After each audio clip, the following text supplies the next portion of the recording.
recognize every effort should be made to keep kratom risks low and protect consumers from adulterated and contaminated kratom products. To that end, AKA supports the following efforts.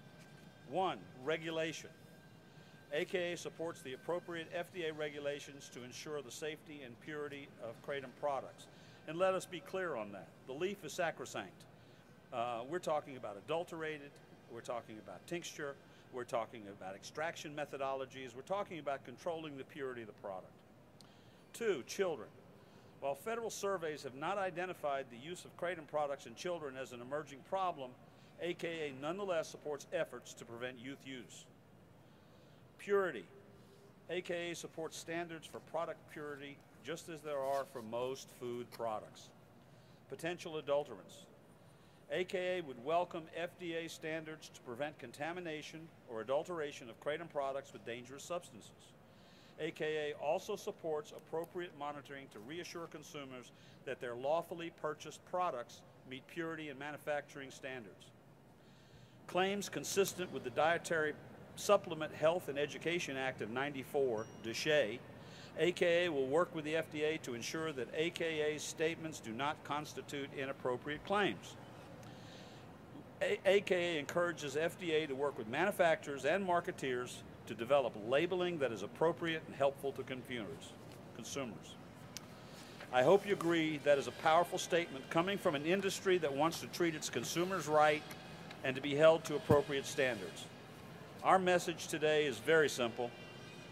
Kratom is safe botanical that does not kill people. If the government bans kratom, more people will die.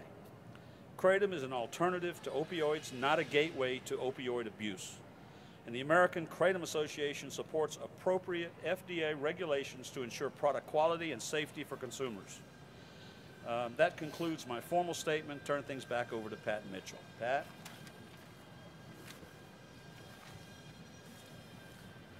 Again, those are the opening comments of AKA Chair Dave Herman. Our second speaker this morning is Dr. Jack Henningfield. And here's a little background on Dr. Henningfield. Dr. Jack Henningfield is Vice President of Research, Health Policy, and Abuse Liability at Piney Associates. Dr. Henningfield previously served as Chief of the Clinical Pharmacology Research Branch of the National Institutes of Health's National Institute on Drug Abuse, and is currently an adjunct professor of behavioral biology in the Department of Psychiatry and Behavioral Sciences at the Johns Hopkins University School of Medicine. Dr. Henningfield and his Piney Associates colleagues conducted a comprehensive review of publicly available data about kratom on the same 8 factors that the DEA and FDA weigh in deciding to control a substance. Dr. Henningfield?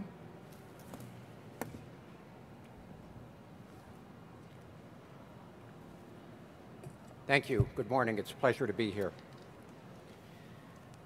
Most of my work at Piney Associates and over my career has been service of public health policy through science and working on products like kratom that serve people and finding a regulatory pathway. Based on the science, the potential public health impact, and in the context of our nation's opioid crisis, I conclude that keeping kratom available to people is in our nation's vital public health interest.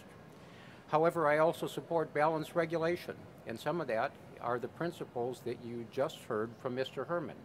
These are the kinds of reasonable things that FDA can do and should do to help keep the public protected. But let me tell you a little bit more about the science that led to our conclusions. I'll start with the what, how, who, and why.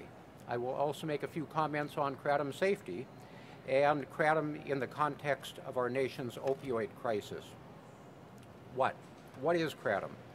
Well, kratom is a tree native to Southeast Asia, and its leaves have been used for at least hundreds of years as a natural herbal medicine in Southeast Asia, and it still is to this day. In the United States, the term kratom refers to both the natural leaf material that is powdered or chopped, as well as manufactured extracts. Kratom naturally contains substances called mitragynines that, like caffeine in the coffee bean, provide a lot of the effects that people come to rely on for kratom. Not surprisingly, since kratom is actually in the coffee family, some of its effects resemble caffeine. For example, some people use it as a pick-me-up in the morning like they do coffee. That's a real contrast to opioids, by the way. But it also can provide some mild opioid effects, like relieving diarrhea, cough, and pain. However, kratom does not cause the powerful respiratory depressing effects that are a major effect of narcotic like opioids. I'm not sure that FDA Commissioner Gottlieb was aware of that when he released his advisory. But I'll come back to that later. The how. How is kratom used? Well, we know how opioids are used. Some are swallowed, but they're also injected, snorted, and smoked. Kratom is virtually exclusively used orally in the form of teas, beverages, warm and cold, sometimes powder that is added to food and swallowed. It doesn't taste very good, so it's added to things to help get it down. There are also a variety of liquid kratom extracts that you can get. This is another contrast to opioids and other drugs of abuse that are often, as I mentioned, injected, snorted, and smoked to intensify their euphoria. Those drugs do have a powerful euphoria, and every effort is made to intensify it. That's not the case with kratom. Who uses kratom? Well, we now have 4 national surveys. The 4th was done by my group, and it will be presented at a major scientific meeting next week, but I'll mention a few results. The 4 national surveys all tell us some of the same things, even though they were all independent. They tell us about who uses kratom. Well, first, it's like people in this room. It's a cross-section of America. It tends to be people that are working, have health care, have some level of college education. More than half of the people in the surveys are either married or in marital-like relationships. In other words, this is America that is using kratom. In terms of age, it's depending on how you define middle age, that keeps moving up for me, but it's basically middle-age America as the main body of kratom users. All 4 surveys found that most people were in their 30s and 40s. Why do people use kratom?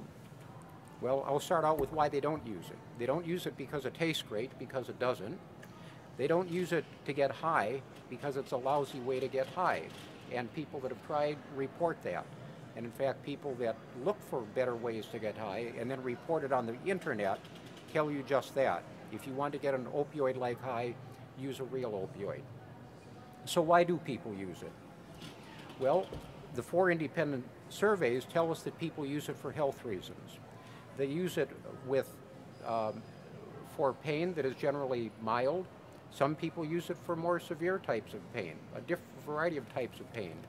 We know that pain varies from person to person, and different people find different approaches useful.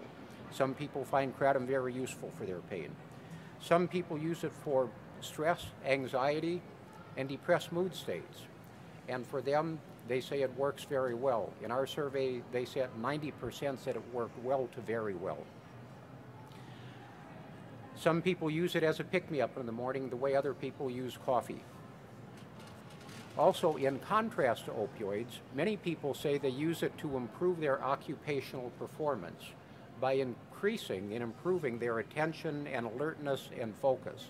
That's not why people use opioids. And finally, there's an important fraction of kratom users that use it to stay off of opioids. Whether they were using opioids for pain or because they had become addicted to opioids, they find kratom is a way to stay off of opioids. Some of the people have been off of opioids drinking kratom tea for several years. Kratom safety. The overall documented safety potential of kratom puts it well within the range of over-the-counter drugs and other dietary supplements and dietary ingredients. Now, nothing is 100% safe, and so you have standards that allow you to market something over the counter or as a dietary ingredient, and kratom is well within that range.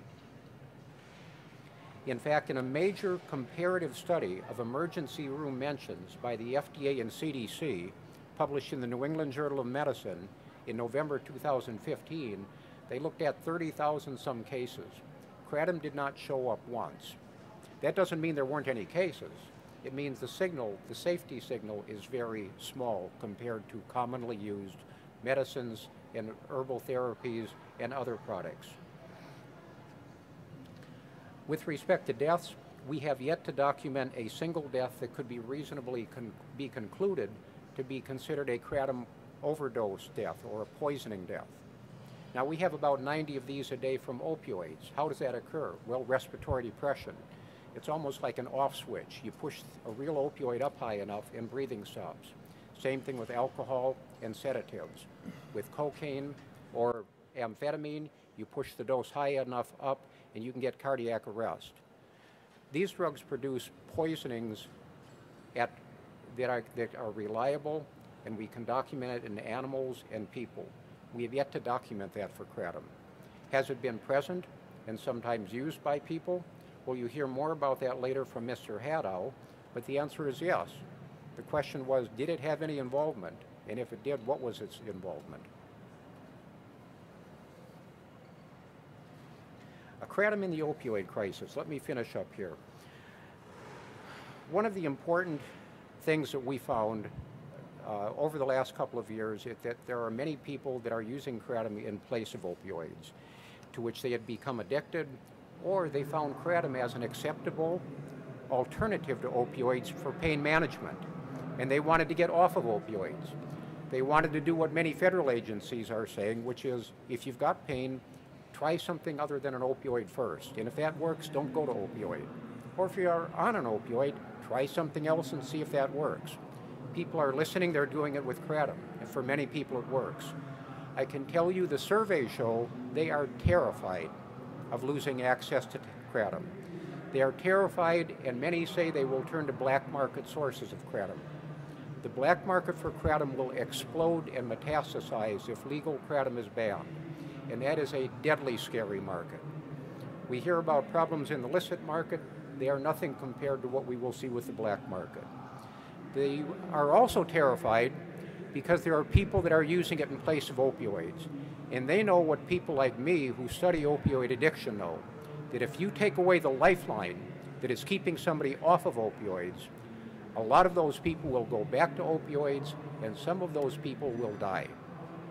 That's a reality.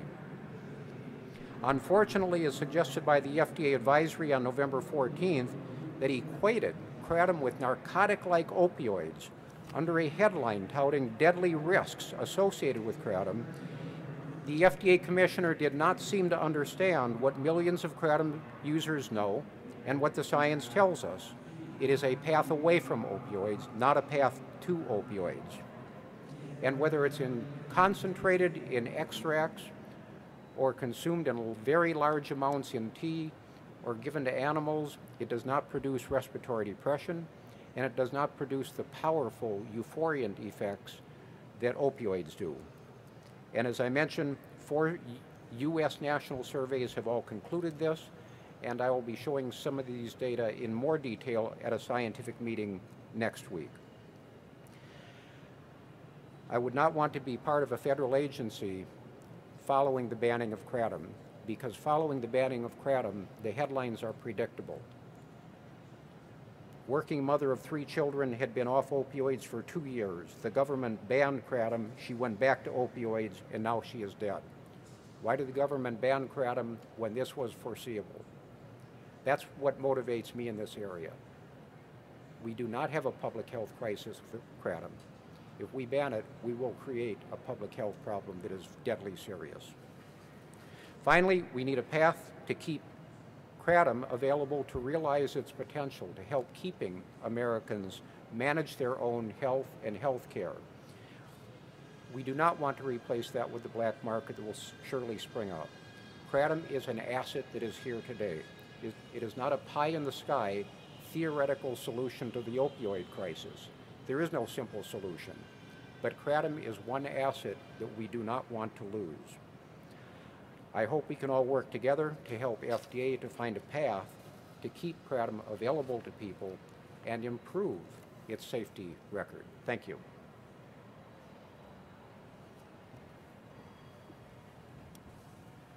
Again, that was the opening statement of addiction expert Dr. Jack Henningfield.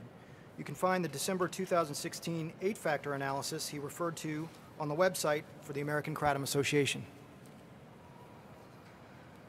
Our third and final speaker today is Mac Haddow. Mr. Haddow is the Legislative Director of the American Kratom Association. Mac?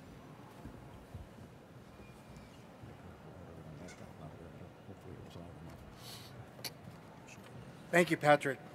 I know that there are a lot of people out on Facebook Live that missed the first part of this presentation. It's my understanding that the full presentation will be available on the AKA website shortly after the conclusion of this event, so you can go back and watch it. It's one of the marvels of modern technology that, as smart as some people are, technological glitches get in the way of some of the best planned events. I should tell you that we believe that there are some very smart people at the FDA. But because you're smart doesn't mean that you're always right. For example, Paul Krugman, who is a Nobel laureate in economics, took on a project in 1998 where he looked at the impact that the internet would have on the American economy. He concluded, after crunching all of the numbers using the most sophisticated data analytics available, that in 2005 it was expected that the internet's impact on the American economy would be no greater than the fax machine. He was wrong. Very smart guy, one of the smartest in the world in economics, but he relied upon bad data in order to draw a conclusion that was unsupportable by the facts and reality today. Fast forward to 2016, just a little over a year ago, and the FDA went to the Drug Enforcement Administration and requested that Kratom be banned as a substance and put into a Schedule I of the Controlled Substances Act.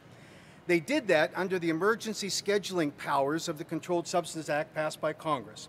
Their argument was that, in fact, it was deadly. Kratom is deadly. Now, we know today that it is not, and yet the FDA continues to replicate that bad data, crunching the same analytical basis that they have, and they're simply wrong, however smart that they may be. In August 31st of 2016, the DA published that emergency scheduling order, and then shortly thereafter, on October 13th of 2016, they withdrew it. Now, the significant thing about that is that in 80-some-odd attempts prior to that to schedule under the emergency scheduling authority granted by the Congress to the DEA, they were successful. It is the first time in the history that the DEA withdrew an emergency scheduling order, and it was because the science that the FDA gave to the DEA was bad. It was junk science. And now, in 2017, FDA Commissioner Gottlieb is repeating that same junk science in order to justify both the public health advisory on Kratom and to request that the DEA consider scheduling it again, just as he did. Now, at the time that the DEA withdrew their notice, they did request from the FDA an expedited 8-factor analysis, which is the statutory requirement for scheduling of any controlled substance. That 8-factor analysis was supposed to be delivered by the FDA to the Drug Enforcement Administration on December 1st of 2016. They failed to do so. It was an emergency in the eyes of the FDA. They didn't even have the ability to generate an 8-factor analysis that would support their claim that Kratom was dangerous. We know today that it is not. However, the American Kratom Association did commission, with Dr. Henningfield and Penny Associates, an 8-factor analysis that mirrored the federal statutory requirements and analyzed in detail each of those factors to determine whether or not it was scheduled. Dr. Henningfield referred to his 8-factor analysis just a few moments ago, and his conclusions were that the Kratom is not dangerously addictive and it is not appropriate for scheduling. And yet, here we are with a recommendation today from the FDA that we should schedule it. In fact, Kratom gives you a mild pain relief effect and a mild mood boost. It has been safely used for centuries in Southeast Asia by those populations. And there is no evidence in public literature that there's ever been a single death over that centuries of use related to Kratom. There is today in the United States no causality that can be drawn to any death that can be attributed exclusively to Kratom. Kratom does contain alkaloids that hit the same pain receptors in your brain as opioids do, but it's not unique. Chocolate does that, caffeine, nutmeg, St. John's wort. There are a number of substances that hit that same pain receptor, but you have to view the pain receptor as a doorway. And when that pain, when the substance hits that doorway, kratom goes to the pain nerves and controls the pain. Opioids goes to the same pain centers, and then it attacks the respiratory system and suppresses your ability to function from a respiratory standpoint. I think all of us have been in the situation in the middle of the night, we've been awakened by a beeping of a smoke alarm because the battery went dead. And it's a nuisance. And we think to ourselves, how can we solve the problem? If you were to take kratom as a solution to that, kratom would go in, it would replace the battery, reset the smoke detector, and you could go back to sleep. An opioid would tear out the battery, it would fill the room with smoke, making it nearly impossible for you to breathe, and then it would try to burn the house down. That's the difference in an analogous form as to what kratom does with respect to opioids. Dr. Gottlieb claimed that kratom, in fact, is eligible for DEA scheduling because he believes that it has the same effects as an opioid. He is wrong. The science contradicts that. He claimed that there are many deaths associated with kratom, just like there are with opioids. That's not even close to being true. There's none on the kratom side. And of course, on opioid deaths, we know today that we're seeing 90 deaths a day in the opioid crisis in America. Dr. Gottlieb also claimed that kratom is an analog of an opioid. He is wrong on the science once again. All of those things are wrong, just like Dr. Krugman was wrong on a data misfire about the internet. Dr. Gottlieb is wrong with a data misfire about kratom. Why? People do die today from underlying medical conditions, and they walk around today and they take any number of substances, which could include kratom, and they drop dead. We look for answers in unexplained deaths. Many medical examiners today have been directed by the FDA to look at whether or not the individual who passed away, the decedent, was using kratom. Well, they found that in some cases that's true, but they ignore the fact that most of those individuals are also taking any number of other products, including prescription drugs, and in some cases illegal substances, which have a toxic effect, even if the person had not died from some underlying medical condition. But people also die from drug interactions, and with prescriptions and with illegal substances, kratom can be blended with that and co-administered at the same time, being taken at the same time, but would not be responsible for the death. And we know that people do die from mixing toxic doses of painkillers and synthetic chemicals in an illegal and illicit substance that sometimes blends kratom with it. We know that happened in 2009, and the FDA frequently refers to this situation in Sweden with an illegal street drug called Krypton. Krypton included toxic doses of the prescription painkiller tramadol. It also was blended with kratom. And the FDA chooses to blame kratom as the sole responsible substance for those deaths, and we know from in fact the science it's not true. So here today, Dr. Gottlieb said there are 36 deaths associated with the consumption of kratom. Where is the data? Well, we can look at the FDA's own database to determine whether or not it's true. The FAERS system, which is represented on these charts, and by the way, all of you out there on the internet can go to the AKA website and you will see these charts that are up there. The FAERS system, which is the Food and Drug Adverse Reaction system, is designed to identify public threats when they occur in the marketplace and to be able to act quickly. It is populated and available to any consumer and also medical professionals. It is the gold standard in terms of being able to report all of these deaths. When you look at the data that's associated with it, over the last 5 years, from 2011 to 17, mitragynine was responsible for, according to the FDA FAERS website, 42 deaths. But when you look at the listing of the cases, and you can go in their FAERS database and look at each individual death, there's not a single one that is associated to kratom itself. All were referred to other substances at toxic doses or at doses that would compromise the ability of the patient to survive. It is not due to kratom alone. Now, that's interesting because Dr. Gottlieb said that there were 36 deaths. He's not using the FAERS database, the gold standard, his own database. He's relying upon public literature, which includes the deeply flawed data from the Sweden situation. Then there's another reporting system that the FDA uses, and it's called the Potential Signals of Serious Risks. Every quarter, the FDA publishes the flare that comes up when you have a dangerous substance in the marketplace. If you look at the last quarter of 2017, mitragynine and kratom are not even listed. If you look at every quarter of that FLAIR system, that serious alert system of dangerous substances, back to 2011, which is the first recorded report on the FLAIR system, you will find that kratom is never listed on their emergency FLAIR system, which signals that there's a major public health problem. The FDA cannot even support with their own data the gold standard, the claim that they're now making with respect to kratom. When the Tylenol scare occurred back in the mid-'80s, there were actually 7 people who died when the course of treatment, when they examined that, because of poison that was contaminating the Tylenol product.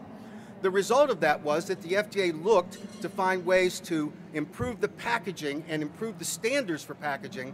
They didn't ban Tylenol. You don't ban a substance because it's been contaminated or adulterated with a poison. In the heparin situation that followed, which is the next slide, there were 86 people that died in the United States and suspected hundreds more worldwide because the raw material manufacturer in China that introduced the raw material for the pig intestines, which is a critical part of heparin, they didn't ban heparin, they banned the source of the raw material that was the contaminant. Yet today, the FDA is proposing to ban kratom entirely. If you look at the FAIR system, you will find that overall, in the same time period that is referenced by the FDA, there were 4,488,000 adverse event reports that were done. There were 849,032 deaths reported during the time that Dr. Gottlieb is now claiming that the 42 deaths, or the 36 deaths, whichever standard you apply, relates to kratom. It isn't even a blip on the radar of statistics with respect to the danger that is actually presented. If you look at the mitragynine, or I'm sorry, the data that is related to the use of OxyContin, there were, in the same time period that is referenced by the Kratom Alert, there were 7,413 adverse events reported from OxyContin. There were 1,145 deaths associated with the use of that product. In oxycodone, same time period, 7,106 adverse event reports that were serious. There were 4,845 deaths related to that dangerous opioid. And with ibuprofen, and this is critical to this argument, ibuprofen is the alternative to opioids, and many physicians and medical practitioners believe that substances like ibuprofen or like kratom can be an alternative pain management option for patients that suffer from pain. With ibuprofen, in the same time period specified for kratom by Dr. Gottlieb, there were 20,251 serious adverse event reports, and there are 2,782 deaths associated with the consumption of those products. So how can it be, with that data, that Dr. Gottlieb is focusing the resources of the FDA to ask for scheduling of kratom as a controlled substance when it offers the option of a pain relief for patients that are currently struggling to find it? And Dr. Henningfield said it correctly, that if you take away that option, we know, based on the studies that have been done, that many of these kratom users will turn to the black market where you have a high degree of unsafe, contaminated and adulterated products, which will result in deaths, or they will go back to opioids. And we know that the abuse of the opioids in this country and the effects that it has on the respiratory systems of users puts those patients at risk. And yet that's the outcome, as Dr. Henningfield correctly pointed out, that the FDA is pushing us to. We want to put patients in a more dangerous, highly addictive setting rather than in a product that is natural, that allows individuals to have the freedom to choose for themselves how they want to actually use products to manage their pain or to maintain their health and well-being. It is an encroachment on the freedom of American consumers. It is similar to what was done back in the early 90s when the FDA decided that they wanted to regulate vitamins and dietary supplements. They did the same thing then. They said there are dozens or hundreds of deaths associated with these unregulated dietary supplements and vitamins. It precipitated action by the Congress to enact the DSHEA Act of 1994. And that prescribed that the FDA cannot regulate other than for the safety of these products, and we think that's the same place that Kratom should be in today. And Congress may have to act in order to restrict the FDA from their expansion of regulatory powers, which they are seeking with this scheduling order and with the public health advisory. We're asking for reason, we're asking for people to look at the data, and we don't want to see Dr.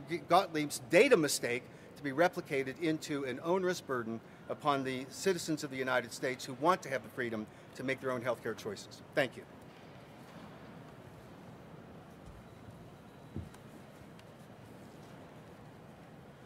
Those were the opening remarks of Mac Haddow, who is the Legislative Director of the American Kratom Association. The American Kratom Association is releasing a statement of principle today, and to discuss that document today is Dave Herman, who's Chairman of the Board of the AKA.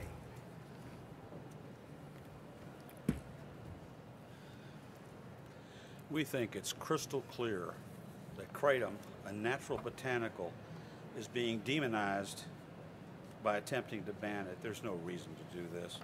It has a low potential for abuse, it has a low potential for addiction, and we'd like to see a movement away from trying to ban a good product and get to where we've got a regulatory environment that helps us control the parts of it that might be dangerous. We think the leaf and the leaf product, there's not a thing in the world wrong with them and they shouldn't be touched. Our statement of principles deals more with regulatory constraints on bad actors. I think the Krypton example that Mac Haddow just gave you is absolutely on point. People died from tramadol being adulteration to Kratom. We're looking for regulation that supports appropriate FDA actions to ensure the safety and purity of Kratom products. We're committed to working with them to share information and collaborate in the development of reasonable regulations to protect the consumer, because to us that's the ultimate goal. While we have seen nothing that identifies a problem with children, we recognize there are some concerns and we would answer those. We prevent youth use. We're not opposed to having an age restriction, 18 and over. Whatever it takes to protect the consumer, helping us with the regulatory environment, we want to do. Same thing with child exposure. Make it child-proof containment. That's fine. No problem with that. But the product purity is a huge factor. And we want to see that the manufacturers compete to provide the highest quality and purest products. And we believe that the consumer is the ultimate beneficiary of that. And we want to make sure that the FDA helps us to control that aspect of it. And that will also take care of potential adulterants. We believe responsible marketeers do not adulterate their products with other substances. And that's a concern raised by the FDA. That's a criminal act. Go do it. Take care of them. Leave us alone. We would welcome standards to prevent contamination and adulteration. And finally, we want to make sure that we make claims that are consistent with the DSHEA Act that Mac Haddow told you about. This is a dietary supplement. It's a natural botanical. It is not a drug. And we're tired of somebody saying this is a drug of concern or abuse. It's not. And finally, labeling. We want to encourage the FDA to work with manufacturers and marketeers to develop labeling that is appropriate and helpful to the consumer. Thank you.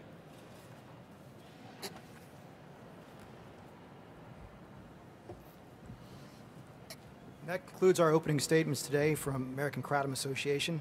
We are hosting a live stream today, and we have several questions that have been submitted by viewers who are watching the live feed today, and I will pose several of those to our panel members.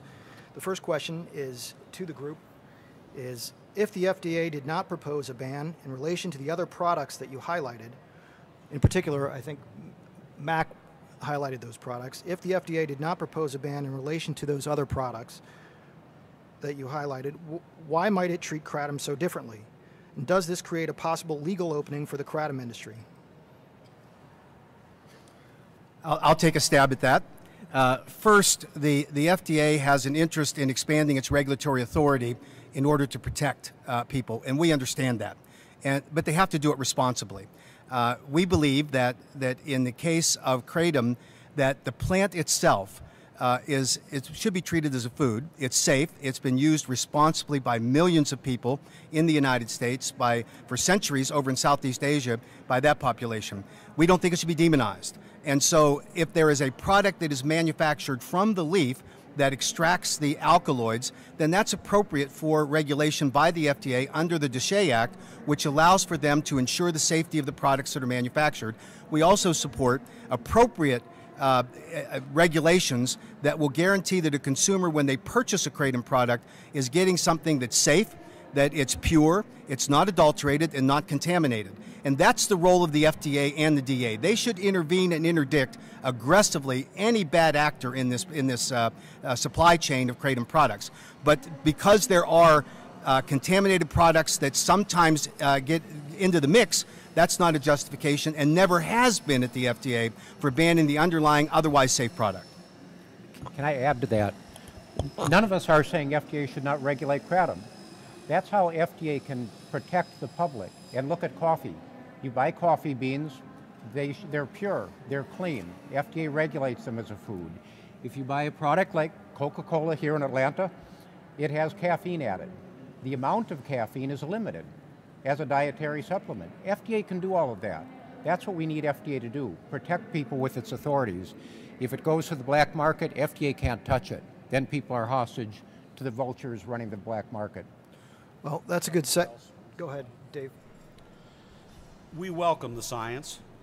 We welcome a review of the science. Some of that's what we're sharing with you today. There's a legal obligation for a government agency to tell the truth. And we're finding small municipalities all over the country where when we speak to somebody, they say, well, they told us that this is a drug of concern. They told us this, they told us that. But they rescinded the ban in October of 2016. So why is there a continuing movement to demonize Kratom when in fact they're supposed to be held to the higher standard? We welcome the debate, we welcome the science, and we'll go wherever the science leads us. But it doesn't lead to gossip mongering that helps get it banned in small municipalities putting out constant brush fires. That's a good segue to this second question is, how big of a challenge now does Kratom face, given that both the DEA and FDA seem to be dead set against it? And has there ever been a previous case where a product has faced this kind of opposition and still remained freely available on the marketplace? I don't mind jumping on that.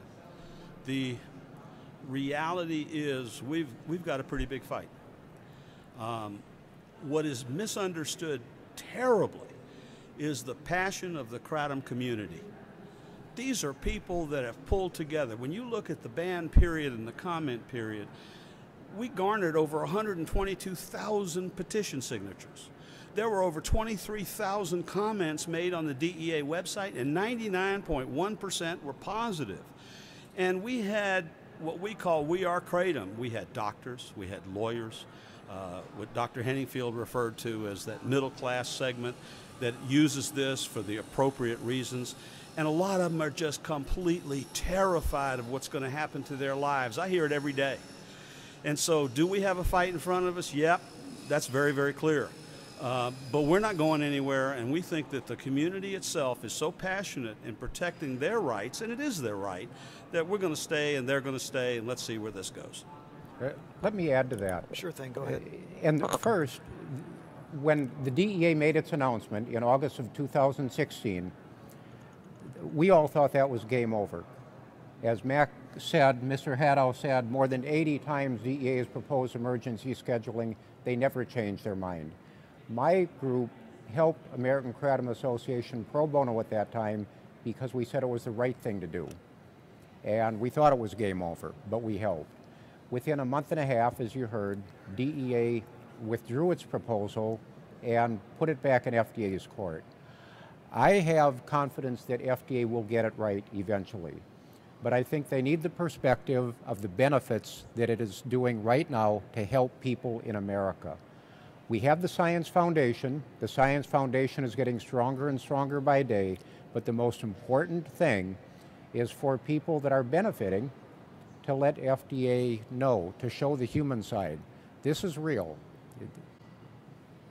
I would add to that that the people should not assume that the DEA is going to concur with the FDA. They've shown in the past an independence, so they're statutorily required, the DEA is, to do their own independent 8-factor analysis. And I don't think that the data is going to support what the FDA is saying. The FDA has cherry-picked and distorted the data in such gross ways that it will not be supportable, and I don't think the DEA will follow it. But even if they did, even if they yielded to the pressure to try to take Kratom off of the marketplace, the citizens then have the opportunity to file for a public hearing. And that public hearing then puts this matter before an administrative law judge who will weigh the evidence. And I think when the evidence comes out, it will be clear that the FDA is misprioritizing its fight. And maybe they're just trying to divert attention away from the failings of the agency over the past decade in managing the opioid crisis that we're facing today. Had they acted 5 years ago and said, we're going to restrict what physicians can do with dangerously addictive opioids with respect to the number of pills they can give a patient for a continuum of care, they might have been able to stop many of these deaths. But the FDA didn't do it. I know they're embarrassed today, and maybe this is just a reaction to that. But the DEA cannot justify under the 8-factor analysis if they do it fairly and independently, because the data does not support the thesis that the FDA has put forward. It is not an opioid. It's not an analog of an opioid. It does not kill people. That there are always other co-administered substances that are dangerous, that are toxic, that kill people. It's not Kratom, and there's not a single case of a death being associated with Kratom alone. That's the bottom line. And the DEA cannot ignore those facts, and certainly the Congress won't. I've got to add one clarification here, and that's, can you find anything about Kratom that supports placing it as a controlled substance? And the answer is yes. That's true of coffee, it's true of nicotine gum, it's true of cough medicines, antihistamines. So it doesn't mean that Kratom doesn't do anything that is schedulable, and if it was a brand new drug, you might recommend scheduling. But when you've got something that's been used for many years, you look at the factors, and it's 8 factors, not 1 factor, it's an 8-factor analysis. Factors 4, 5, and 6 get into safety, public health, risk, and benefit. And on that basis, that's why you don't schedule nicotine gum. It meets criteria as a Schedule 3. We don't put it because it doesn't make any sense. Dr. Koop said it best with respect to smoking and opioids. It's easy to get what kills you. We have to make it easier to get what helps you. Well, could I just add one last thing? Sure. Anyone out there that's concerned about their access to this consumer product, that thinks that their freedom is going to be impinged by this action, needs to do an important thing. And I'll steal your thunder, Dave. You need to pull out your checkbook and make a contribution to the AK. This is a fight that is going to take a long time to win. It's going to be very expensive. We're already seeing some well-meaning state legislators who are pre-filing bills in state legislatures because they believe what the FDA is saying. And that is a real threat. And the only way you win in that is to put boots on the ground with lobbyists in those states to fight back and tell the truth and disseminate information that's truthful and accurate, and then we'll win the day. But that's an expensive battle. This is the final question, gentlemen. Several reporters, and this goes to the numbers that FDA has been talking about with respect to deaths or supposed deaths from Kratom, is the FOIA requests that have been submitted to FDA that have been turned down. How reliable are these numbers that we're hearing about the deaths coming from FDA? Where are they getting this information from, and is this supportable? Let me make one comment and then turn it to Mr. Haddow, who has been crunching more of the numbers. 9 of the deaths are not even U.S. They're from Sweden, and those are the ones we mentioned when we mentioned tramadol. Now, actually, it wasn't literally the brand name product tramadol, which is a helpful pain medicine, but it was an analog of tramadol in very high concentrations. So they included 9 deaths from Sweden from an illicit street mixture. By the way, there weren't any deaths from Southeast Asia included, where Kratom is used by millions and millions of people, because Southeast Asia has not reported any Kratom poisoning deaths. So just to clarify for people, and I think this is an important point, the FDA is required by federal statute to provide truthful and accurate information, because it is reasonable to expect that the information they disseminate will be used by other public policy entities like the U.S. Congress, like state legislatures, like state and county officials, and even cities. And under the current information that's been disseminated by the FDA, it would not be unreasonable for those people to say, oh, Kratom's bad, it kills people. It's inaccurate, but it kills people. So what is the bottom line? The FDA has put all of this information in a black box. And the FOIAs that were referred to, where a reporter filed a Freedom of Information Act asking the FDA for the data that backs up the public health claims that they made in their public health advisory. And the FDA responded back saying, we don't have to answer that question of that FOIA because there is not an imminent health risk associated with the disclosure of that information.